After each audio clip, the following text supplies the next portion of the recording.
மாவட்டம் கோவில்பட்டி ராஜீவ் நகர் 6வது தெருவை சேர்ந்தவர் பொன்னுராஜ். இவர் அருணாச்சல பிரதேசத்தில் ராணுவத்தில் பணிபுரிந்து வந்தார். இந்நிலையில் கடந்த வாரம் விடுமுறைக்காக கோவில்பட்டி வந்த இவர் தனது 4 வயது மகன் சாய் கிருஷை மந்தித்தோப்பு சாலையில் உள்ள தனியார் பள்ளியில் இருந்து அழைத்துக் கொண்டு இருசக்கர வாகனத்தில் துரைசாமிபுரத்துக்கு சென்று கொண்டிருந்தார். அப்போது இளையரசன் நேதல் சாலையில் உள்ள தரைப்பாலத்தில் செல்லும்போது கட்டுமான இடிபாடு பொருட்களை ஏற்றி வந்த டிராக்டர் இருசக்கர வாகனத்தின் மீது மோதியது. இதில் பொன்னுராஜ் சம்பவ இடத்திலேயே உயிரிழந்தார். மேலும் அவரது மகன் சாய் கிருஷ் படுகாயமடைந்தார். இச்சம்பவம் குறித்து கோவில்பட்டி காவல் நிலைய போலீசார் வழக்கு பதிவு செய்து விசாரணை நடத்தி வருகின்றனர். தருமபுரி மாவட்டம் ஒகேனக்கலில் தனியார் பங்களிப்புடன் 69 சென்ட் நிலப்பரப்பில் பறவைகள் பூங்கா, 70 திரையரங்கம், பலூன் நீர் விளையாட்டு, புல்ரைடு போன்ற பல்வேறு பொழுதுபோக்கு அம்சங்களுடன் கூடிய ரெயின்போ வேர்ல்டு பொழுதுபோக்கு பூங்கா அமைக்கப்பட்டுள்ளது. இந்த பொழுதுபோக்கு பூங்காவினை மாவட்ட ஆட்சியர் சாந்தி திறந்து வைத்தார். இந்நிகழ்ச்சியில் தருமபுரி நாடாளுமன்ற உறுப்பினர் டாக்டர் செந்தில்குமார், பெண்ணாகரம் சட்டமன்ற உறுப்பினர் மணி மற்றும் அரசு அலுவலர்கள் கலந்து கொண்டனர். அரியலூர் மாவட்டம் விக்கிரமங்கலம் அருகே செங்குழி மலைமேடு பகுதியைச் சேர்ந்தவர் சுந்தரராஜன். விவசாயியான இவர் கடந்த 2022ஆம் ஆண்டு உடையார்பாளையம் அருகே உள்ள மணகெதி காலனி தெருவை சேர்ந்த விக்னேஷ் மற்றும் அவரது உறவினர்களான செங்குட்டுவன், தினேஷ்குமார், ராஜ்குமார், அருள் செல்வம், சுமித்ரா தேவி, ஹரிணி ஆகிய 7 பேரிடமும் இந்து சமய அறநிலையத்துறையில் அரசு வேலை வாங்கி தருவதாக ஆசை வார்த்தை கூறி 5,02,000 ரூபாய் பணத்தை பெற்றுக்கொண்டு யாருக்கும் வேலை வாங்கி தரவில்லை என கூறப்படுகிறது. இதுகுறித்து பணம் கொடுத்த அந்த 7 பேரும் சுந்தரராஜரிடம் கேட்டபோது அவர் பணத்தை திருப்பித் தராமல் ஏமாற்றியதாகவும் தெரிகிறது. பின்னர் இதுகுறித்து விக்கிரமங்கலம் காவல் நிலையத்தில் விக்னேஷ் புகார் அளித்தார். அதன் பேரில் வழக்கு பதிவு செய்த போலீசார் சுந்தரராஜை கைது செய்து ஜெயங்கொண்டம் சிறையில் அடைத்தனர். சிங்கப்பூரில் செயல்பட்டு வரும் EI கார்ப் என்ற நிறுவனத்தின் நிறுவனர் கொலின் நியாங், வணிக மேலாளர் டிம்சன், திட்ட மேலாளர் கோஹன் மெங் ஆகியோர் தொழிலாளியின் மகள் திருமண நிகழ்ச்சிக்காக ராமநாதபுரம் மாவட்டம் முதுகுளத்தூருக்கு வருகை தந்தனர். பின்னர் தொழிலாளி செந்தூர் பாண்டியன் மகள் முகா விஜி தற்காலிகமாக பணியாற்றும் ஊராட்சி ஒன்றிய நடுநிலைப் பள்ளிக்கு வருகை தந்தனர். அவர்களை மாணவர்கள் சிலம்பம் ஆடி உற்சாகமாக வரவேற்றனர். இதனைத் தொடர்ந்து அவர்கள் பள்ளியின் தரத்தை மேம்படுத்துவதற்காக பள்ளியின் தலைமை ஆசிரியர் ஜோசப் விக்டோரியா ராணி, பள்ளி மேலாண்மை குழு தலைவி செல்வராணி ஆகியோரிடம் 1,00,000 ரூபாய் நன்கொடை வழங்கினர். பின்பு அவர்கள் பள்ளியின் வளாகத்தில் மரக்கன்று நடவு செய்தனர். தேனி மாவட்டம் பெரியகுளம் அருகே கெங்குவார்பட்டி பகுதியில் உள்ள மேற்கு தொடர்ச்சி மலைப்பகுதியில் பற்றிய காட்டுத்தீ நேரம் செல்ல செல்ல காற்றின் வேகம் அதிகரிப்பதால் தீ மளமளவென பரவியது. மேலும் செங்குவார்பட்டி அருகே உள்ள காமக்காப்பட்டி பகுதியிலும் 18ஆம் படி கருப்புசாமி கோவில் மலைப்பகுதியிலும் காட்டுத்தீ பற்றி எரிந்து வருகிறது. இந்த காட்டுத்தீயால் மூலிகைச் செடிகள், மரங்கள் தீயில் கருகி சேதமடைந்து வருகிறது. மேலும் சிறிய வகை வன உயிரினங்கள் தீயில் கருகியும் பல உயிரினங்கள் பாதிக்கும் சூழ்நிலையும் ஏற்பட்டுள்ளது. மேலும் மேற்கு தொடர்ச்சி மலைப்பகுதிகளில் பற்றி எரிந்து வரும் காட்டுத்தீயை கட்டுப்படுத்தும் பணியில் தேவதானப்பட்டி வனசரக வனத்துறையினர் ஈடுபட்டுள்ளனர். முதலமைச்சர் மு.க.ஸ்டாலின் பிறந்தநாளை ஒட்டி சென்னை மதுரவாயல் அடுத்த நெற்குன்றம் பகுதியில் சட்டமன்ற உறுப்பினர் காரம்பாக்கம் கணபதி தலைமையில் அங்குள்ள தொடக்கப் பள்ளியில் மாணவர்களுக்கு பிரியாணி வழங்கும் நிகழ்ச்சி நடைபெற்றது. இதில் மக்கள் நல்வாழ்வு மற்றும் சுகாதாரத்துறை அமைச்சர் மா சுப்பிரமணியன் சிறப்பு விருந்தினராக கலந்து கொண்டு பொதுமக்களுக்கு இனிப்புகளை வழங்கி பள்ளியில் பயிலும் அனைத்து மாணவர்களுக்கும் பிரியாணியை வழங்கினர். கொளுத்தும் வெயிலும் சற்றும் சளைக்காமல் அனைத்து மாணவர்களுக்கும் அமைச்சரே பிரியாணி வழங்கியது நிகழ்ச்சியை ஏற்படுத்தியது. தஞ்சை மாவட்டம் திருவையாறு தாலுகா உப்புக்காச்சிப்பேட்டை கிராமத்தில் சாலைகள் போடுவதற்காக சுமார் 3 கிலோமீட்டர் தூரம் ஜல்லிகள் பரப்பப்பட்டு 1 வருடத்திற்கு மேலாகியும் சாலைகள் போடப்படாமல் உள்ளது. இதனால் பள்ளிக்கு செல்லும் மாணவர்கள், வாகன ஓட்டிகள் மற்றும் பொதுமக்கள் நடந்து செல்லக்கூட முடியாத நிலை ஏற்பட்டுள்ளதாக அப்பகுதி மக்கள் குற்றம் சாட்டினர். மேலும் உப்புக்காச்சிப்பேட்டை பகுதியில் சுமார் 60 ஆண்டுகளுக்கு முன்பு கட்டப்பட்ட கழிவறை கட்டிடம் செயல்படாத நிலையில் கீழே விழுந்து விபத்தை ஏற்படுத்தும் நிலையில் இருப்பதாகவும், குடிநீர் குழாய் உடைந்த நிலையில் தண்ணீர் தேங்கி நோய் தொற்று பரவும் அபாயம் இருந்து வருவதாகவும் தெரிவித்தனர். எனவே சம்பந்தப்பட்ட இடத்தை அதிகாரிகள் உடனடியாக ஆய்வு செய்து நடவடிக்கை எடுக்க வேண்டும் என்று பொதுமக்கள் கோரிக்கை விடுத்துள்ளனர். தஞ்சாவூர் மாவட்டம் திருவையாறு தாலுகா உப்புக்காய்ச்சிப்பட்ட கீழத்தெருவு. எங்கள் ஊரில் 7 வருஷமாவது ரோடு வேலை பார்த்து பைப்பு போடுறேன்னு போட்டாங்க.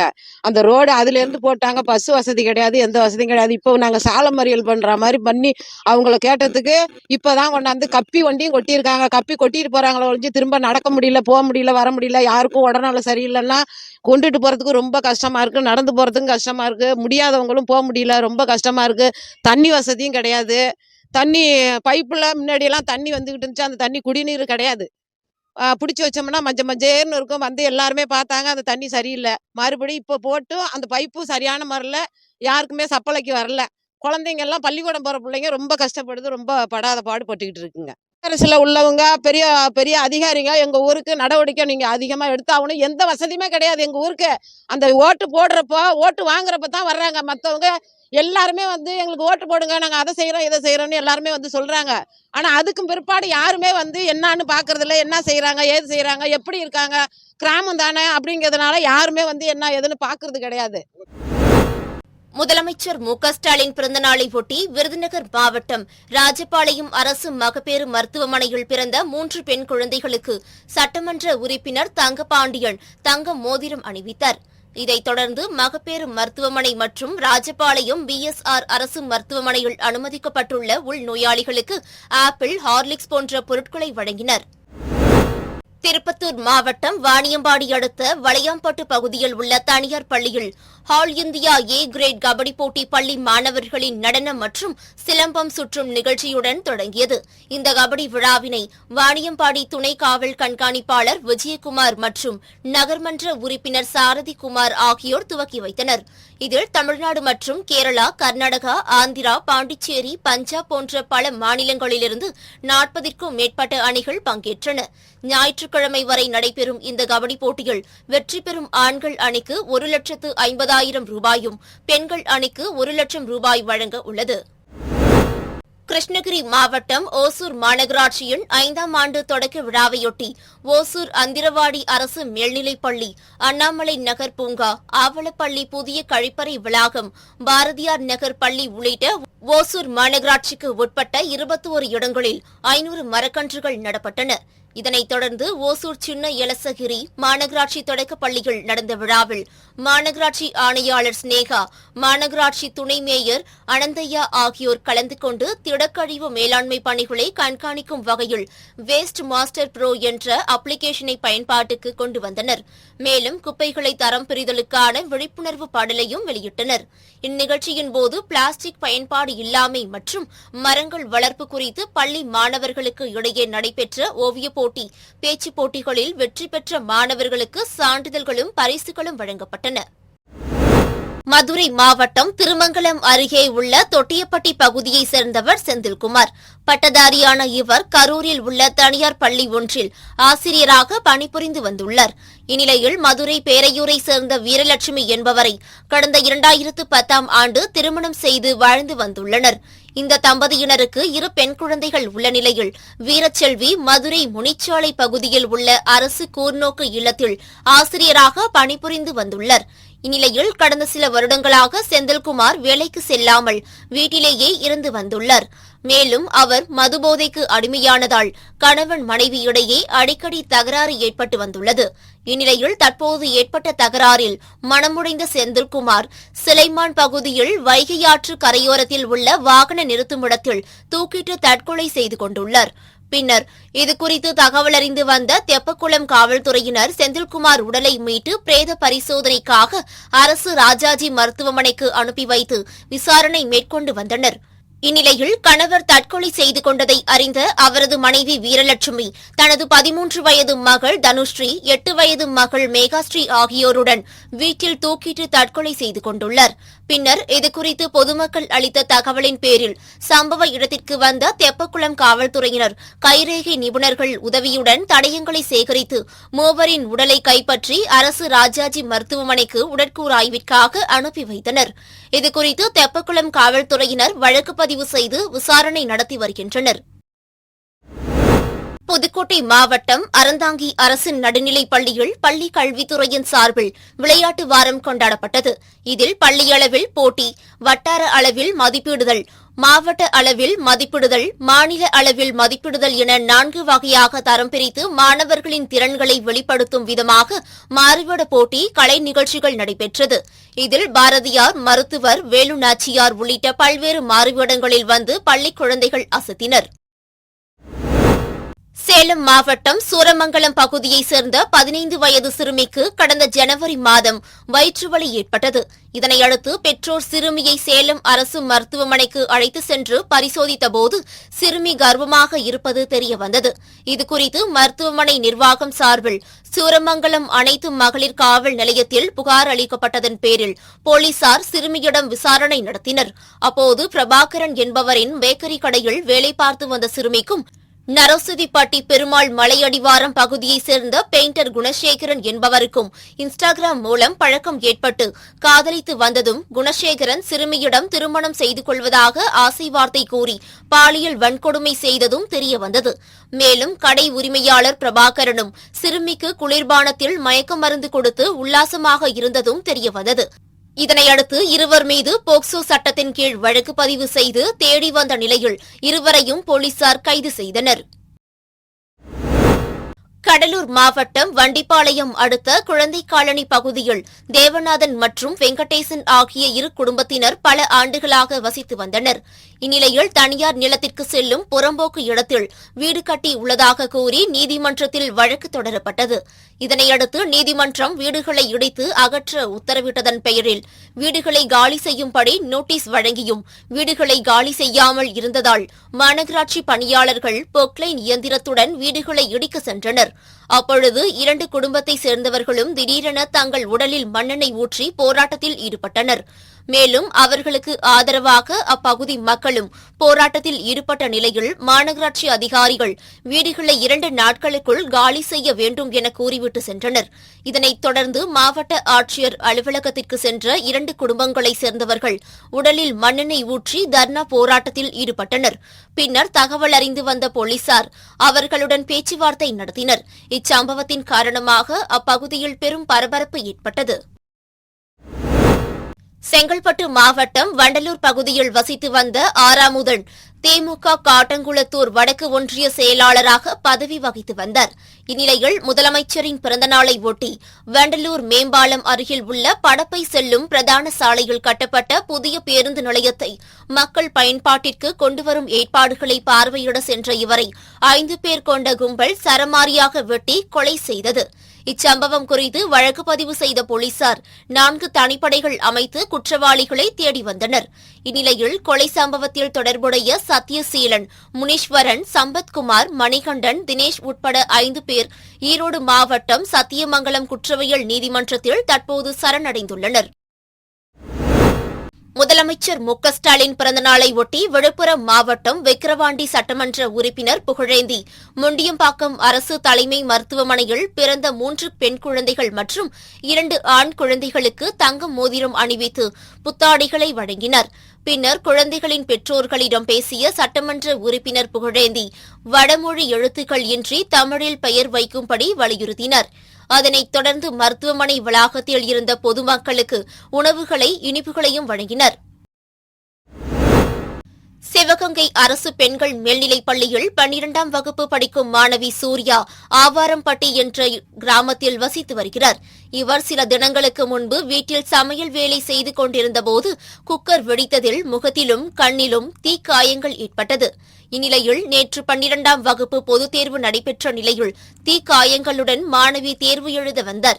மாணவியின் சூழ்நிலையை பார்த்த மாவட்ட கல்வி அலுவலர் மாணவிக்கு பதில் அரசு பள்ளி ஆசிரியை தேர்வு எழுத அனுமதி கொடுத்தார். தீக்காயங்களுடன் தேர்வு எழுத வந்த மாணவியை மாவட்ட ஆட்சியர் ஆஷா அஜித் நேரில் சந்தித்து ஆறுதல் கூறி ஊக்கப்படுத்தினர். கடலூர் மாவட்டம் புவனகிரி வட்டம் மருதூர் ஊராட்சியில் மகாத்மா காந்தி தேசிய ஊரக வேலை உறுதி திட்டம் சமூக தணிக்கை சிறப்பு கிராம சபை கூட்டம் நடைபெற்றது. இதனிடையே மருதூர் ஊராட்சியில் நடைபெற்ற கறவை மாடு வளர்ப்பு பயிற்சி குறித்து வெளிப்படையாக இதர மகளிர் குழுவினர்களுக்கு தெரிவிக்காமல் வாழ்ந்து காட்டுவோம் திட்டத்தில் முக்கிய பொறுப்புகளில் செயல்பட்டு வரும் நிர்வாகிகள் தங்களுக்கு தேவையான நபர்களை தேர்வு செய்து பயிற்சி அளித்ததாக குற்றம் சாட்டி மீதமுள்ள மகளிர் சுயசார்பு குழு உறுப்பினர்கள் மற்றும் கிராம பொதுமக்கள் ஒன்றிணைந்து சிறப்பு கிராம கூட்டத்தை புறக்கணிக்க வந்தனர். இதனையடுத்து தகவல் அறிந்து வந்த மருதூர் போலீசார் அவர்களிடம் சமாதானம் செய்து கூட்டத்தை கலைய செய்தனர். பின்னர் சிறப்பு கிராம சபை கூட்டம் நடைபெற்றது. இதனால் அப்பகுதியில் 1 மணி நேரம் பரபரப்பு ஏற்பட்டது. முதலமைச்சர் மு.க.ஸ்டாலின் பிறந்தநாளை ஒட்டி சென்னை திருவொற்றியூர் பகுதியில் திமுக சார்பில் ஏழை எளியோருக்கு தையல் இயந்திரம் மற்றும் மாணவருக்கு லேப்டாப் உள்ளிட்ட 1000 பெண்களுக்கு நலத்திட்ட உதவிகள் வழங்கும் நிகழ்ச்சி நடைபெற்றது. இந்நிகழ்ச்சியில் கலந்து கொண்டு பேசிய திமுக அமைப்பு செயலாளர் R.S. பாரதி, கர்நாடகாவிற்கு பிரதமர் மோடி வாக்கு சேகரிக்க சென்றதால்தான் கர்நாடகா தேர்தலில் பாஜக தோல்வியடைந்தார்கள் என்றும், அதேபோன்று தமிழகத்துக்கும் மோடி வர உள்ளதால் கண்டிப்பாக 40 தொகுதியிலும் வெற்றி நமக்குதான் என்றும் தெரிவித்தார். இந்நிகழ்ச்சியில் வடசென்னை நாடாளுமன்ற உறுப்பினர் கலாநிதி வீரசாமி, சட்டமன்ற உறுப்பினர்கள் மாதவரம் சுதர்சனம், திருவொற்றியூர் சட்டமன்ற உறுப்பினர் K.P. சங்கர், மாநகராட்சி மண்டல குழு தலைவர் தனியரசு உள்ளிட்ட பலர் கலந்து கொண்டனர். மோடி அவர்களே, கவனமாக கேளுங்கள். பிஜேபிக்கார வரலாற்று அவன் பேசுறான். 62ல் 50 இடங்களிலே திமுக வெற்றி பெற்றது. பயந்து போய்விட்டார்கள். அடுத்த ஆட்சிக்கு வந்து விடுவார்கள் என்ற காரணத்தினால் இந்தியாவிலேயே ஒரு அரசியல் கட்சியை தடை செய்வதற்கு தடை சட்டத்தை கொண்டு வந்தது மத்திய அரசாங்கம். Sir CP. ராமசாமியுடைய தலைமையிலே நேஷனல் இன்டகிரேஷன் கவுன்சில் என்ற ஒன்று ஏற்படுத்தி, அது தமிழ்நாட்டில் இருக்கக்கூடியவரே வைத்து அவரிடத்தில் ஒரு சிபாரிசை பெற்று, இனிமேல் யாராவது பிரிவினை கேட்டார் 7 ஆண்டு கால தண்டனை என்ற விதியை மோடி அவர்களே இந்தியன் பீனல் கோடில் இருக்கிற 153வது பிரிவு, அதுக்கு ஒரு அமெண்ட்மெண்ட்டை கொண்டு வந்து 153A என்ற ஒரு பிரிவை திமுகவுக்காகவே கொண்டு வந்தார்கள். சிவகங்கை மாவட்டம் செங்கம்புணரி அருகே கோட்டை நெடுவயல் வெட்டுக்காடு பகுதியில் பொன்னழகு என்பவருக்கு சொந்தமான தரிசு நிலமும் மாவட்ட ஊராட்சி குழு தலைவர் பொன் மணிபாஸ்கரன் சொந்தமான தோட்டமும் அருகருகே உள்ளது. இதில் மாவட்ட ஊராட்சி குழு தலைவர் பொன்மணி பாஸ்கரன் தோட்டத்தை குறிவைத்து சமூக விரோதிகள் பொன்னழகு என்பவரின் தரிசு நிலத்தில் தீ வைத்துவிட்டு சென்றதாக தெரிகிறது. மேலும் தீ வேகமாக பரவி ஊராட்சி குழு தலைவரின் தோட்டத்தில் பரவி வேலிகள் பற்றி எரிந்தது. இதனை கண்ட அப்பகுதி மக்கள் தீயணைப்பு துறைக்கும் உலகம்பட்டி போலீசாருக்கும் தகவல் அளித்தனர். அதன் பேரில் சம்பவ இடத்திற்கு சென்ற தீயணைப்பு துறையினர் மேலும் தீ பரவாமல் தடுக்க வேலியில் உள்ள நெருப்பு கங்குகளை அணைத்தனர். இருப்பினும் மாவட்ட ஊராட்சி குழு தலைவரின் தோட்டத்தில் இருந்த 40 பலாக்கன்றுகள் சேதமடைந்தன. பகுதியில் வெட்டுக்காடுங்கிறது அந்த பகுதி. இங்கே வந்து நெருப்பு காட்டுத்தீ எரியுதுன்னு எல்லாம் தகவல் சொன்னாங்க, ஃபோன் பண்ணாங்க. நாங்கள்லாம் ஓடி வந்து பார்க்கும்போது ஒரு தரிசு காடு, தரிசு காட்டுக்கு பக்கத்தில் நம்ம சிவகங்கை மாவட்ட சேர்மன் பொன்மணி பாஸ்கரன் அவர்களுடைய 15 ஏக்கர்ல விவசாயம் பண்ணியிருக்காங்க. தென்னை, பலா, மா இந்த மாதிரி விவசாயம் பண்ணியிருக்காங்க. இதுக்கு பக்கத்து காட்டில் ஒரு 3 ஏக்கர் தரிசு நிலத்தில் வெறும் சீகுகள் அடர்ந்த பகுதியாக இருந்ததுனால, இந்த வெயிலுக்கு காஞ்சிருந்ததுனால யாரோ சமூக விரோதிகள் இதில் நெருப்பை வச்சுட்டு போயிட்டாங்க. இதை வந்து அந்த தோட்டத்தை, பொன்மணி பாஸ்கரன் அவர்களுடைய தோட்டத்தை அழிக்கின்ற ஒரு நோக்கத்தோடு செய்யப்பட்ட செயலாக நினைக்கின்றோம். அதனால் இந்த பகுதி மக்கள், இளைஞர்கள், இந்த சுற்றி இருக்க இளைஞர்களும் வந்து தீயணைப்புத்துறை மற்றும் காவல்துறைக்கு தகவல் கொடுத்து அவர்கள் வந்து இந்த இதை எல்லாம் பார்த்துட்டு எல்லாம் இப்போ நெருப்பு அணைச்சிட்டு போயிருக்காங்க. சுமார் 3 ஏக்கர் தரிசு நிலம் எரிஞ்சிருக்கு. எல்லாம் அவர்கள் வந்து அணைக்கப்பட்டதால் இந்த பாஸ்கரன் அவர்களுடைய மாவட்ட சேர்மனுடைய தோட்டம் நெருப்பிலிருந்து காக்கப்பட்டிருக்கிறது என்று அவர்களுக்கெல்லாம் நன்றி சொல்லி, தீயணைப்புத்துறைக்கும் காவல்துறைக்கும் நன்றி சொல்லிக்கிறான். இந்த சமூக விரோதிகள் வந்து யாரோ இதை வேண்டுமென்றே அவருடைய பொன்மணி பாஸ்கரன் அவருடைய தோட்டத்தை எரித்து விட வேண்டும் என்று ஏதோ ஒரு உள்நோக்கத்தோடு இதில் நெருப்பு வைக்கப்பட்டிருக்கிறதாக கருதுகிறோம். அதனால காவல்துறையும் இதை தக்க நடவடிக்கை எடுத்து இதற்கு ஒரு உண்மையான தீர்வை கண்டுபிடிக்க வேண்டும் என்று நாங்கள் பணிவோடு கேட்டுக்கொள்கின்றோம். நாமக்கல் மாவட்டம் ராசிபுரம் அடுத்த சேலம் நாமக்கல் தேசிய நெடுஞ்சாலையில் உள்ள ஆட்டையாம்பட்டி பிரிவு சாலைகளில் அனைத்து பேருந்துகளும் நின்று செல்ல மாவட்ட ஆட்சியர் உமா கடந்த சில தினங்களுக்கு முன்பு உத்தரவிட்டார். ஆனால் ஒரு சில பேருந்துகள் நின்று செல்லாததால் ஆத்திரமடைந்த அப்பகுதியைச் சேர்ந்த பொதுமக்கள் சேலம் நாமக்கல் தேசிய நெடுஞ்சாலையில் சென்ற தனியார் பேருந்துகளை தடுத்து நிறுத்தி சாலை மறியலில் ஈடுபட்டனர். 1 மணி நேரத்திற்கும் மேலாக பேருந்துகளை சிறைப்பிடித்ததால் 2 பேருந்துகளில் பயணம் செய்த 50க்கும் மேற்பட்ட பயணிகள் மாற்று பேருந்தில் சென்றனர்.